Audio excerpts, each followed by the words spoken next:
আজকে শহীদ রাষ্ট্রপতি জিয়া রহমানের ৪৫তম শাহাদাত বার্ষিকী।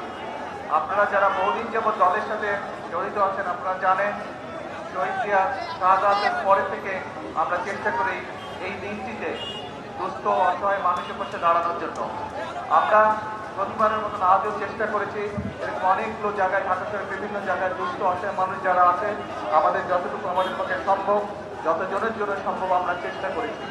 আপনাদের কাছে আমার আহ্বান থাকবে, শুধু দলের পক্ষ থেকে নয়, আপনাদের যাদের যাদের পক্ষে সম্ভব ব্যক্তিগত উদ্যোগেও চেষ্টা করবেন মানুষের অসহায় মানুষের পাশে দাঁড়ানোর জন্য। এটাই শহীদ জিয়ার শিক্ষা। আসুন শহীদ জিয়ার এই শাহাদাত বার্ষিকীতে আমরা এটি শপথ গ্রহণ করি যে আমাদের যার যার অবস্থান থেকে আমরা শুধু রাজনীতি না, রাজনীতির বাইরেও আমরা চেষ্টা করব যার যার স্ব অবস্থান থেকে যার যার সামর্থ্য অনুযায়ী অসহায় দুস্থ মানুষের পাশে যদি আমরা দাঁড়াতে পারি, তাদের প্রতি আমরা সহযোগিতার সাহায্যের হাত বাড়িয়ে দিতে পারি। আজকের এই দিনে এটিই হোক আমাদের প্রত্যাশা, এটিই হোক আমাদের শপথ।